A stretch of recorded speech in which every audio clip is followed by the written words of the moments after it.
ಓಂ ಶಾಂತಿ. ಇಂದಿನ ದಿನಾಂಕ 18/8/2026. ಪ್ರಾರ್ಥ ಮುರಳಿ ಬಾಪ್ ತಾದ ಮಧುಬನ. ಮಧುರ ಮಕ್ಕಳೇ, ಏಳಿಕೆ ಕೇಳಿಕೆ ಮಾತುಗಳ ಮೇಲೆ ವಿಶ್ವಾಸವನ್ನು ಇಡಬೇಡಿ.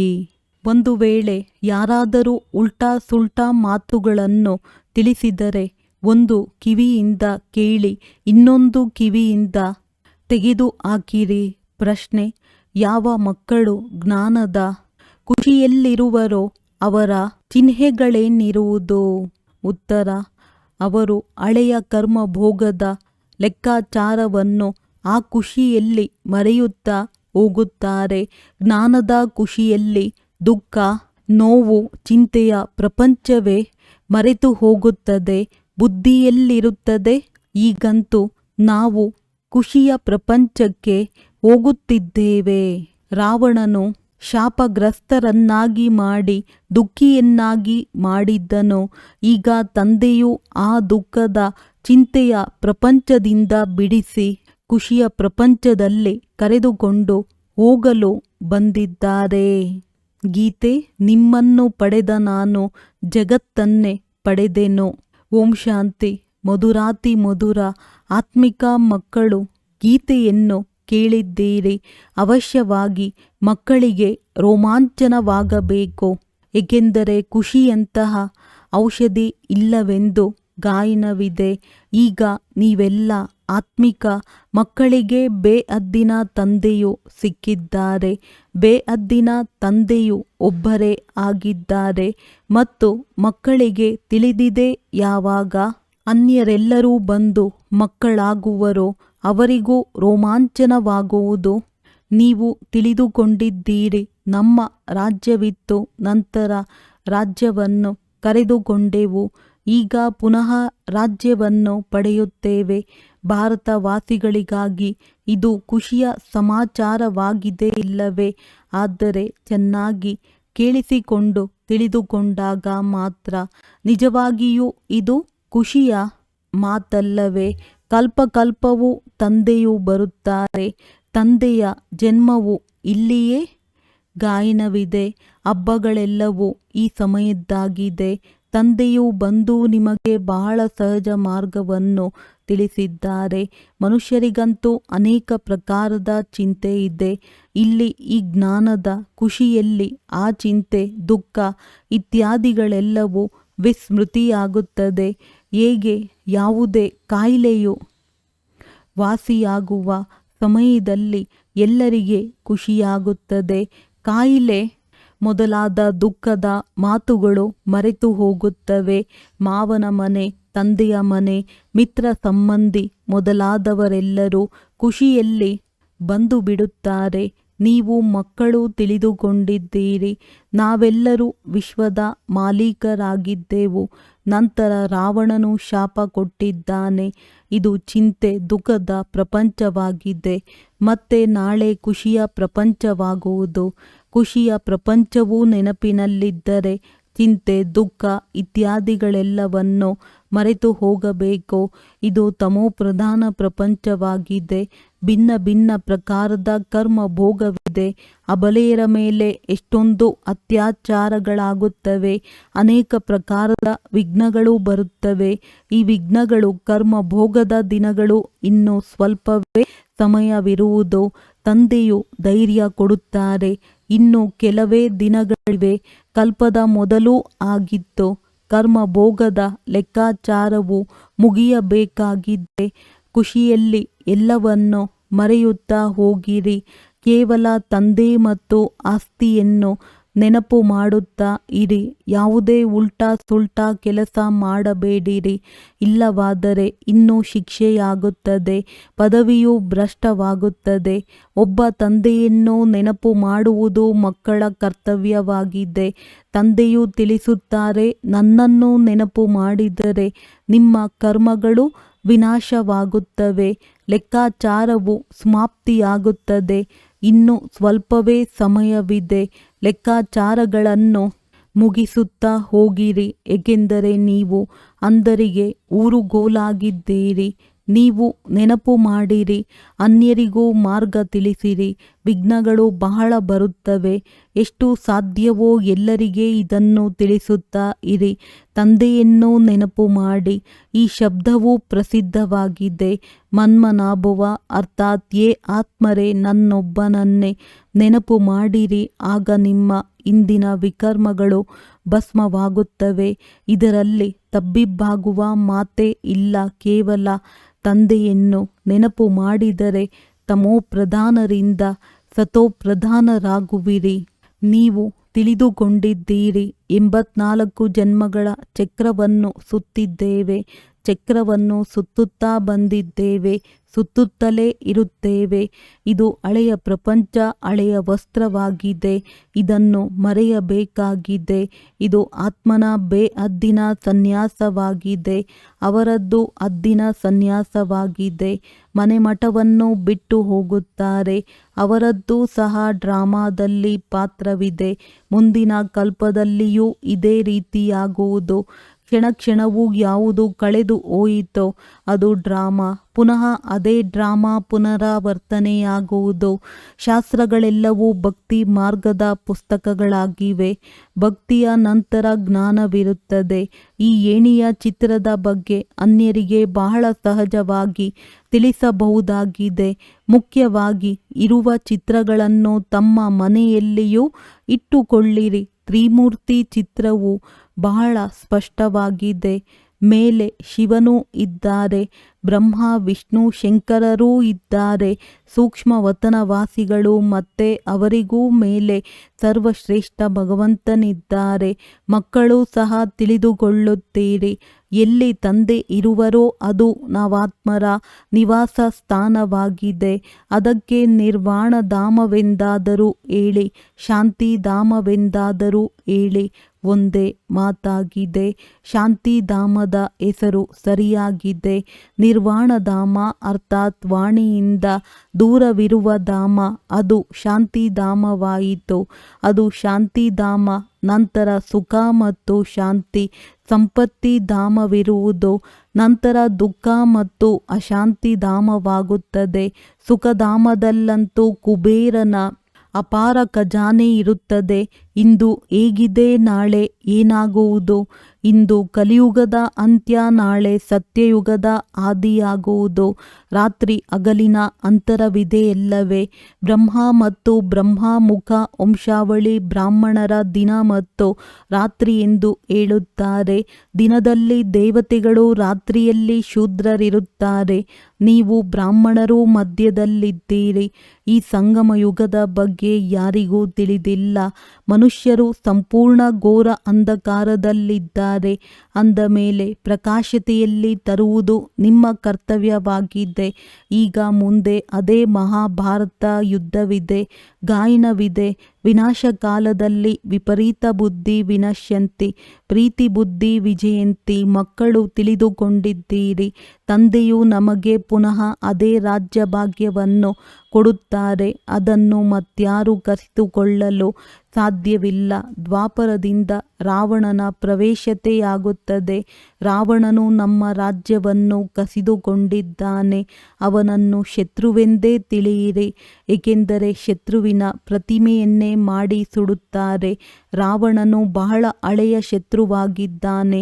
ರಾವಣ ರಾಜ್ಯವೆಂದು ಹೇಳಿದ್ದಾರೆ, ಆದರೆ ಯಾರ ಬುದ್ಧಿಯಲ್ಲಿಯೂ ಬರುವುದಿಲ್ಲ. ಅಂದಾಗ ಘೋರ ಅಂಧಕಾರವೆಂದು ಹೇಳಬಹುದಲ್ಲವೇ? ಬೇಹದ್ದಿನ ತಂದೆಯು ಜ್ಞಾನಸಾಗರನಾಗಿದ್ದಾರೆ. ಅವರಿಗೆ ಜ್ಞಾನದಾತ, ದಿವ್ಯ ಚಕ್ಷುವಿದಾತನೆಂದು ಹೇಳುತ್ತಾರೆ. ಈಗ ನೀವಾತ್ಮರಿಗೆ ಜ್ಞಾನದ 3ನೇ ನೇತ್ರವು ಸಿಕ್ಕಿದೆ. ಮೊದಲು ಏನೂ ತಿಳಿದುಕೊಂಡಿರಲಿಲ್ಲ, ಈಗ ಎಲ್ಲವನ್ನೂ ತಿಳಿದಿದ್ದೀರಿ. ತಂದೆಯು ಜ್ಞಾನಸಾಗರನಾಗಿದ್ದಾರೆ. ಅಂದ ಮೇಲೆ ಅವಶ್ಯವಾಗಿ ಜ್ಞಾನವನ್ನು ತಿಳಿಸುತ್ತಾರಲ್ಲವೇ?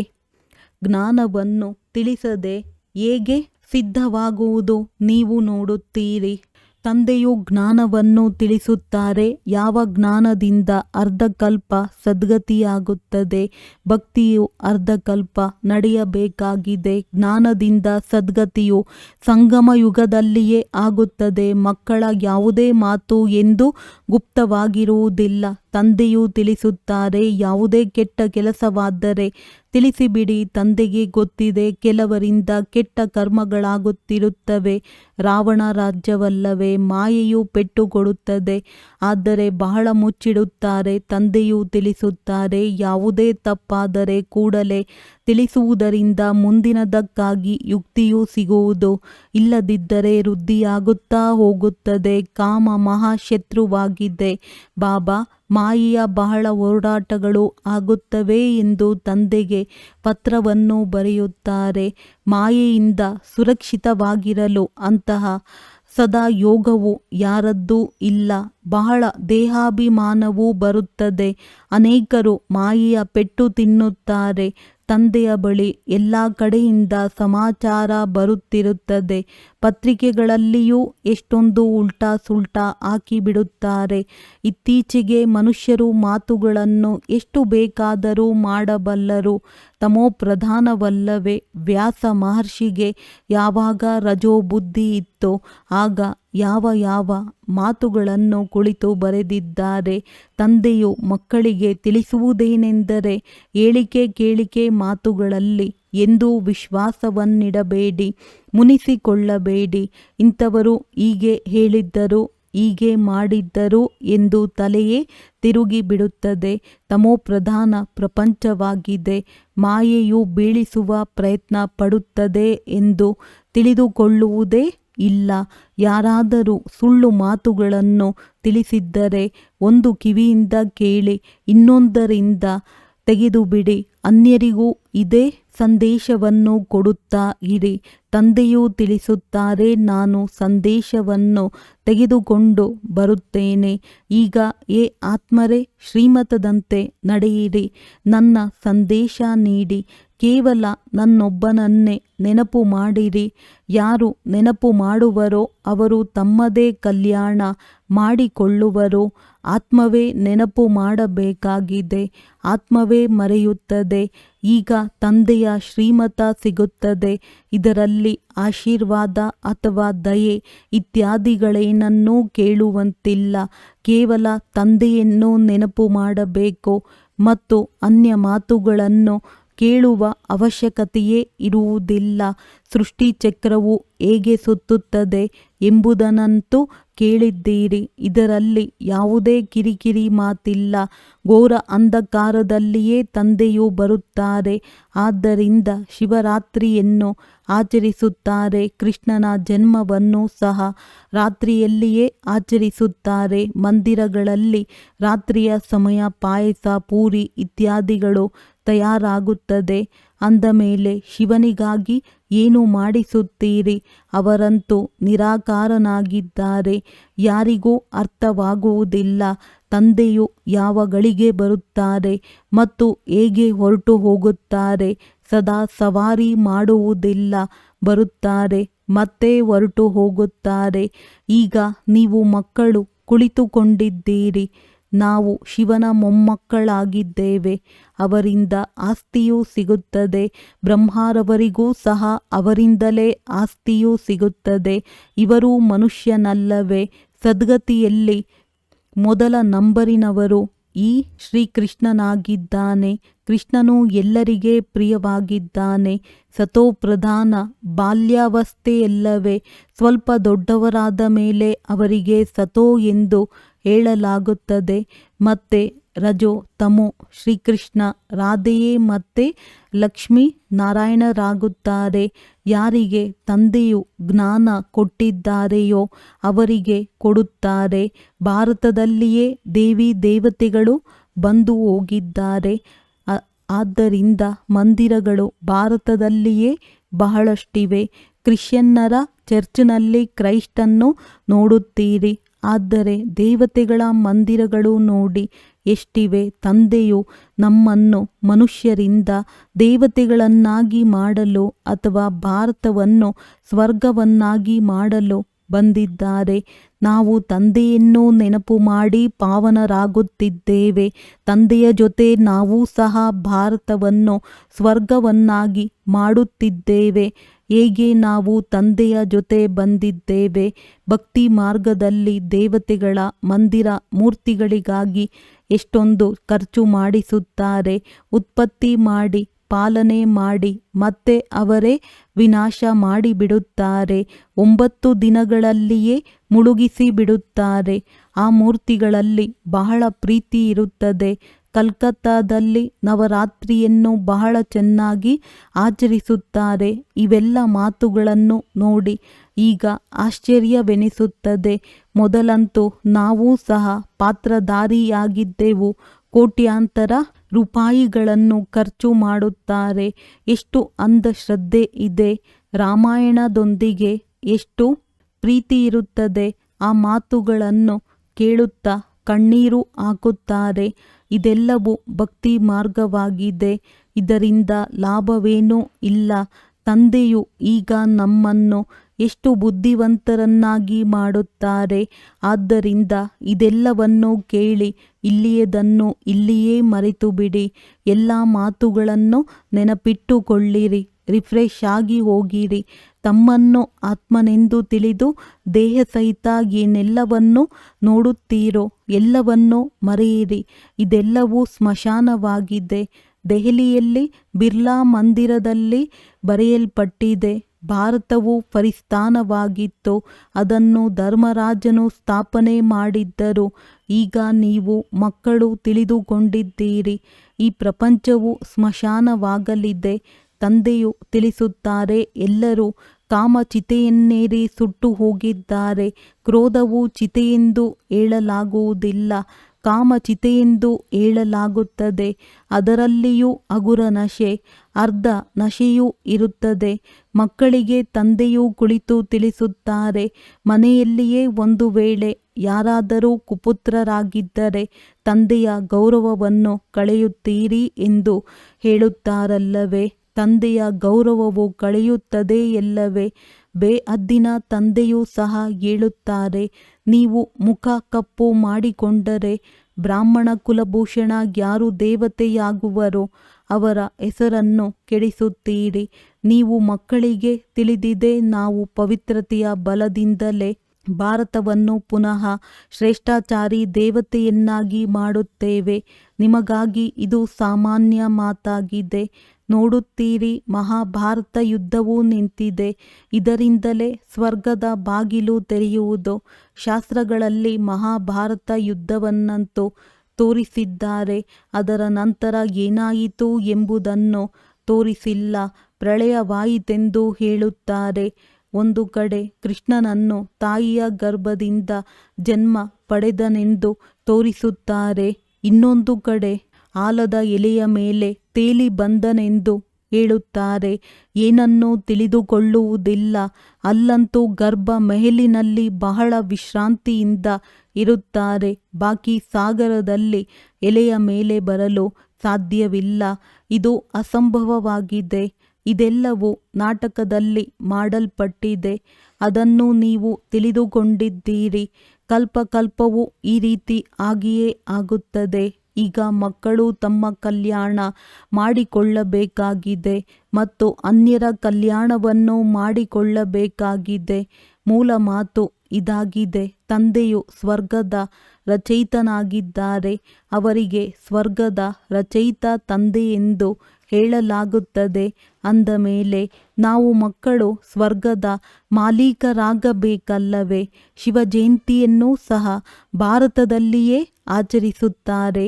ಅಂದ ಮೇಲೆ ಅವಶ್ಯವಾಗಿ ಭಾರತಕ್ಕೆ ತಂದೆಯು ಏನನ್ನು ಕೊಟ್ಟಿರಬೇಕು. ಈಗ ನಿಮಗೆ ಸ್ವರ್ಗದ ರಾಜ್ಯಭಾಗ್ಯವನ್ನು ಕೊಡುತ್ತಿದ್ದಾರೆ. ತಂದೆಯೇ ಸದ್ಗತಿದಾತನಾಗಿದ್ದಾರೆ. ಜ್ಞಾನಸಾಗರ ತಂದೆಯೇ ಬಂದು ಜ್ಞಾನವನ್ನು ಕೊಡುತ್ತಾರೆ. ಈಗ ತಂದೆಯು ನಿಮಗೆ ಜ್ಞಾನವನ್ನು ತಿಳಿಸುತ್ತಿದ್ದಾರೆ. 5000 ವರ್ಷಗಳ ನಂತರ ಪುನಃ ಇಲ್ಲಿಯೇ ಬರುತ್ತೀರಿ. ಮಕ್ಕಳಿಗೆ ನಿಶ್ಚಯವಿದೆ. ಯಾರ್ಯಾರು ಈ ಬ್ರಾಹ್ಮಣ ಕುಲದವರಾಗಿರುವರೋ ಅವರು ಬರತೊಡಗುವರು. ಒಳ್ಳೆಯದು. ಮಧುರಾತಿ ಮಧುರ ಅಗಲಿ ಹೋಗಿ ಮರಳಿ ಸಿಕ್ಕಿರುವ ಮಕ್ಕಳ ಪ್ರತಿ ಮಾತ್ಪಿತಾ ಬಾಪ್ ದಾದಾರವರ ನೆನಪು, ಪ್ರೀತಿ ಹಾಗೂ ಸುಪ್ರಭಾತ. ಆತ್ಮಿಕ ಮಕ್ಕಳಿಗೆ ಆತ್ಮಿಕ ತಂದೆಯ ನಮಸ್ತೆ. ಧಾರಣೆಗಾಗಿ ಮುಖ್ಯ ಸಾರ. ಶ್ರೀಮತದಂತೆ ತನ್ನ ಮತ್ತು ಅನ್ಯರ ಕಲ್ಯಾಣ ಮಾಡಬೇಕಾಗಿದೆ. ಯಾರಾದರೂ ಅಸತ್ಯ ಮಾತುಗಳನ್ನು ತಿಳಿಸಿದರೆ ಕೇಳಿಯೂ ಕೇಳದಂತಿರಬೇಕು, ಅದರ ಮೇಲೆ ಮುನಿಸಿಕೊಳ್ಳಬಾರದು. ಎಂದೂ ಕೂಡ ದೇವತೆಯಾಗುವಂತಹ ಬ್ರಾಹ್ಮಣ ಕುಲಭೂಷಣರ ಹೆಸರು ಕೆಡಬಾರದು. ಇದರ ಮೇಲೆ ಗಮನ ಕೊಡಬೇಕಾಗಿದೆ. ಎಂದು ಯಾವುದೇ ಉಲ್ಟಾ ಕರ್ಮ ಮಾಡಬಾರದು. ಇಂದಿನ ಲೆಕ್ಕಾಚಾರಗಳನ್ನು ಸಮಾಪ್ತಿ ಮಾಡಿಕೊಳ್ಳಬೇಕಾಗಿದೆ. ವರದಾನ: ನಶೆ ಮತ್ತು ಗುರಿಯ ಸ್ಮೃತಿಯಿಂದ ಸರ್ವ ಕರ್ಮೇಂದ್ರಿಯಗಳನ್ನು ಆದೇಶದ ಅನುಸಾರ ನಡೆಸುವಂತಹ ಕಿರೀಟ ಅಥವಾ ಸಿಂಹಾಸನಾಧಿಕಾರಿ ಭವ. ಸಂಗಮಯುಗದಲ್ಲಿ ಬಾಪ್ ದಾದಾರವರ ಮೂಲಕ ಎಲ್ಲ ಮಕ್ಕಳಿಗೂ ಕಿರೀಟ ಮತ್ತು ಸಿಂಹಾಸನವು ಪ್ರಾಪ್ತಿಯಾಗಿದೆ. ಪವಿತ್ರತೆಯ ಕಿರೀಟವಿದೆ ಹಾಗೂ ಜವಾಬ್ದಾರಿಗಳ ಕಿರೀಟವೂ ಇದೆ.